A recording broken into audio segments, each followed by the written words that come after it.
Assalamualaikum warahmatullahi wabarakatuh. Halo semuanya, perkenalkan nama saya Ika Amelia dengan NIM 2305111145 dari kelas TI 23A. Pada video kali ini, saya akan mendemonstrasikan hasil tugas besar saya pada mata kuliah pemrograman web lanjut yang diampu oleh Bapak Teddy Susanto. Program yang saya buat ini merupakan sistem pos penjualan buku bekas. Baik, kalau begitu tanpa berlama-lama mari kita simak videonya. Oke, kalau begitu langsung saja kita mulai dari sisi teknis. Si buku mengadopsi arsitektur MVC model View Controller standar Laravel untuk memastikan kode yang bersih dan terstruktur. Di bagian back-end, sistem ini ditangani oleh Laravel 11 dan database MySQL. Untuk keamanannya, saya mengintegrasikan Laravel Breeze yang dikombinasikan dengan Spati Permission untuk mengatur hak akses user. Sementara di sisi front-end, aplikasinya menggunakan Blade Templates yang dikombinasikan dengan Tailwind CSS untuk tampilan yang responsif. Nah, untuk manajemen hak akses user, di sini saya membaginya menjadi 3 role utama.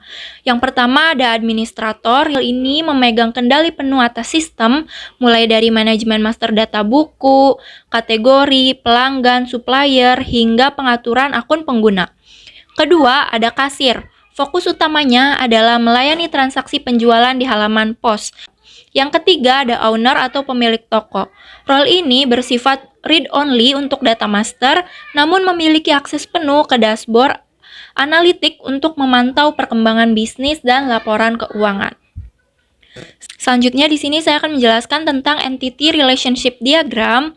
Di kelompok data master kita punya tabel user, kategori, buku, pelanggan, dan supplier. Untuk transaksinya, alur pencatatan disimpan di tabel transaksi dan detail transaksi yang dilengkapi fitur auto-generate kode unik. Selain itu, ada tabel stok masuk dan riwayat stok yang berfungsi sebagai audit retail untuk melacak setiap perubahan jumlah buku. Relasi penting yang diterapkan di sini adalah one-to-many antara kategori dan buku, serta fitur snapshot harga pada detail transaksi. Nah, kalau begitu langsung saja buka terminal dan ketikkan php artisan serve. Kita tunggu. Di sini sudah muncul linknya.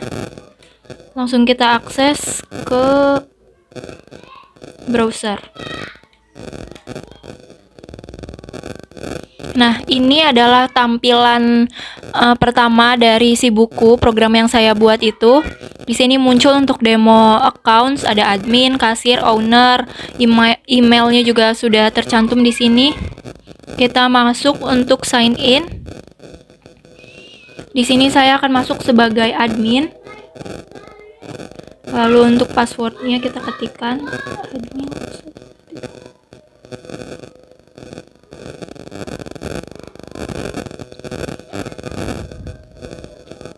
Nah, berikut adalah tampilan dashboard untuk admin. Di sini ada total judul buku, total eksemplar, stok masuk, biaya pengadaan, dan lain sebagainya.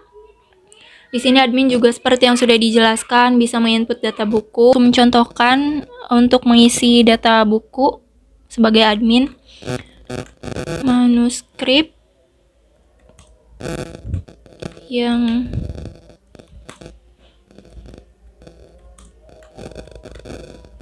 ditemukan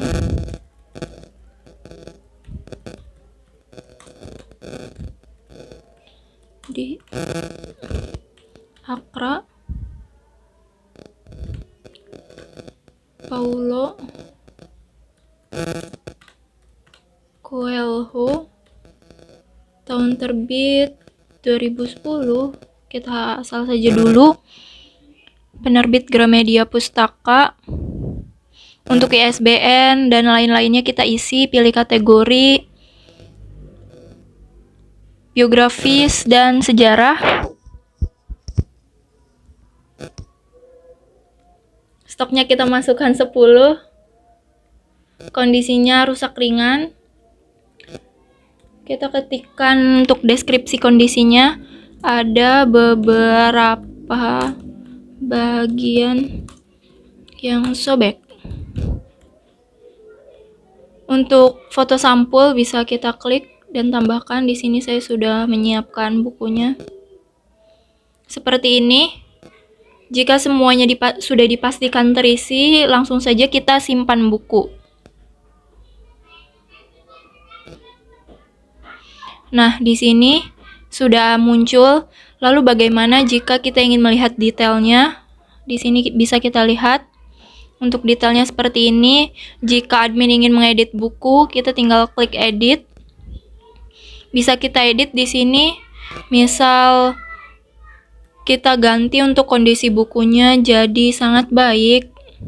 Buku masih sangat baik. Kita update buku dan selesai. Lalu selanjutnya ada kategori. Di sini admin juga bisa menambahkan kategori. Kita ingin menambahkan kategori horor. Deskripsinya menyeramkan. Kita kasih warna, pick warna. Kita kasih warna hitam aja. Seperti ini, lalu kita simpan kategori. Nah, horor kita lihat. Di sini ada horor sudah muncul. Lalu kita pelanggan, ingin melihat. Di sini sudah ada daftar pelanggan. Bagaimana jika kita tambahkan pelanggan? Nama lengkap, saya masukkan sebagai contoh, Melati. Nomor teleponnya saya asal saja.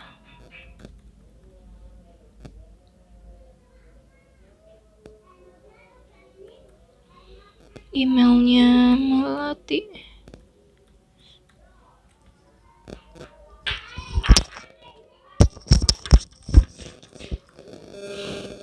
.com. Alamatnya Anggrek nomor 6, catatan kita kosongkan saja. Untuk bulan 9, tanggal 9 09 2000.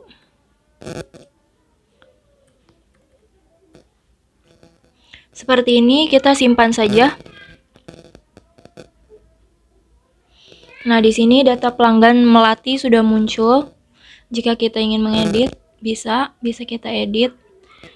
Jika kita edit catatan, Melati menyukai genre horor. Kita simpan. Seperti itu.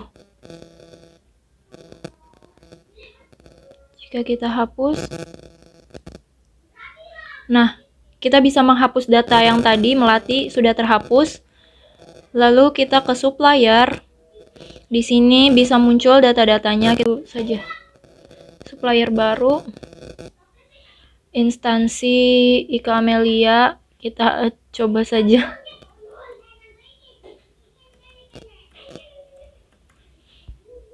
Alamatnya Sukamaju. Keterangan menyuplai buku-buku bekas. Ini kita pilih sebagai donatur. Supplier saja, supplier. Lalu kita simpan supplier. Di sini supplier sudah muncul. Lalu jika kita ingin mengeditnya, bisa kita edit di sini. Seperti biasa, misal saya ganti namanya jadi PT Ike saja.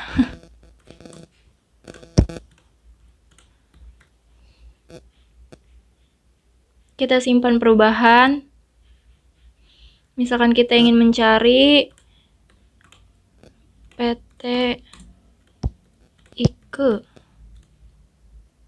Di sini muncul. Lalu apa jadinya jika kita menghapus? Nah, PT Ike tadi sudah terhapus. Lalu ada transaksi baru. Di sini admin juga bisa melakukan transaksi jika ada pelanggan yang ingin membeli buku. Kita masukkan buku, misalkan Project Hail Mary di sini, serta kita tambahkan buku Platina Data. Pelanggannya kita sebut saja Ika Amelia. Diskonnya bisa kita atur. Di sini misalkan kita diskonnya 5.000.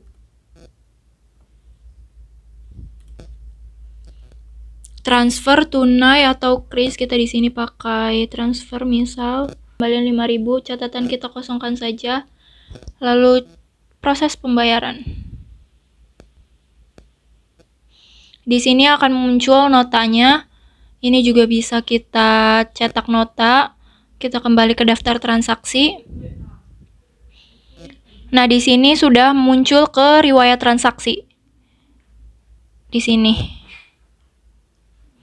Lalu di sini ada stok masuk, bisa kita lihat ada daftar stok masuk. Jika kita ingin catat stok masuk sebagai admin, kita masukkan saja, pilih buku, A Midsummer Equation Tuesday, manuskrip yang ditemukan di Accra, pilih supplier, jumlah buku sebanyak 100,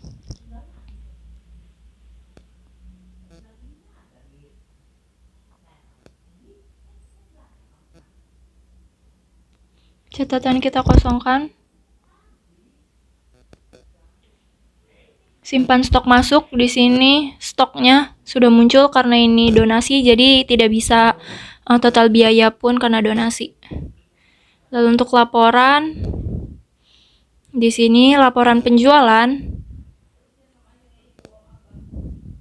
laporan stok baru, stok buku maksud saya, di sini sudah muncul. Bisa kita lihat total nilai inventaris 58 juta. Terus di sini kita ada laporan kategori, bisa dilihat. Ini adalah pie chart untuk distribusi penjualan per kategori. Bisa dilihat. Di bawahnya juga ada.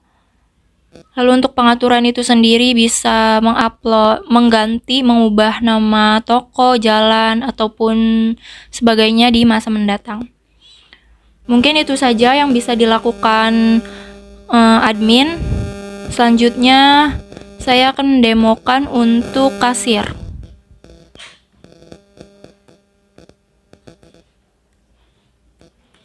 Kasir.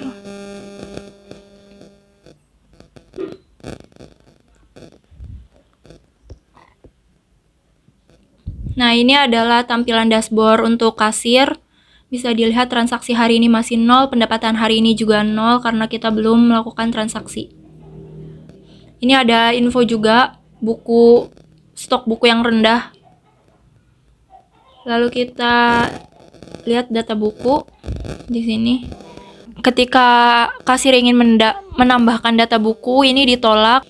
Lalu pelanggan cuma hanya melihat, dia bisa membuat transaksi baru. Jadi yang bisa dilakukan kasir adalah melakukan transaksi dan riwayat transaksi. Misalkan kita ingin membeli buku Midsummer Equation, kita tambahin buku Atomic Habits.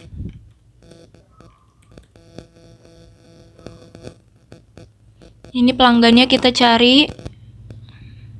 Sebagai contoh saja, ini tidak ada potongan, bayar 220. Ini kita coba kris. Proses pembayaran sama di sini sudah muncul. Lalu kembali ke daftar transaksi. Nah, di sini sudah muncul transaksinya, riwayat transaksi. Coba kita lihat dashboard. Nah, di sini transaksi hari ini sudah masuk, ada 1, jamnya ini bisa dilihat seperti ini. Mungkin itu saja yang bisa dilakukan oleh kasir karena diaksesnya terbatas. Itu saja. Selanjutnya saya juga akan mendemokan untuk user owner.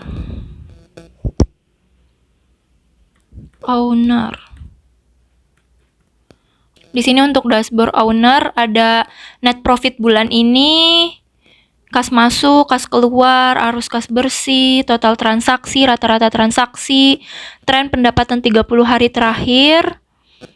Lalu di sini juga ada top buku, top 5 buku terlaris bulan ini, profitabilitas per grade buku, performa kasir bulan ini, seperti ini. Lalu ada data buku. Di sini owner tidak bisa melakukan tambah data buku, ini ditolak karena akses yang diizinkan itu hanya admin. Lalu pelanggan juga sama, ini ada supplier, riwayat transaksi. Untuk melihat riwayat transaksi, stok masuk juga, serta laporan. Bisa dilihat seperti ini, total nilai inventaris. Untuk laporan seperti ini, lalu ada laporan stok buku, ada laporan kategori, hampir sama seperti ini, juga bisa kita cetak atau simpan PDF seperti ini.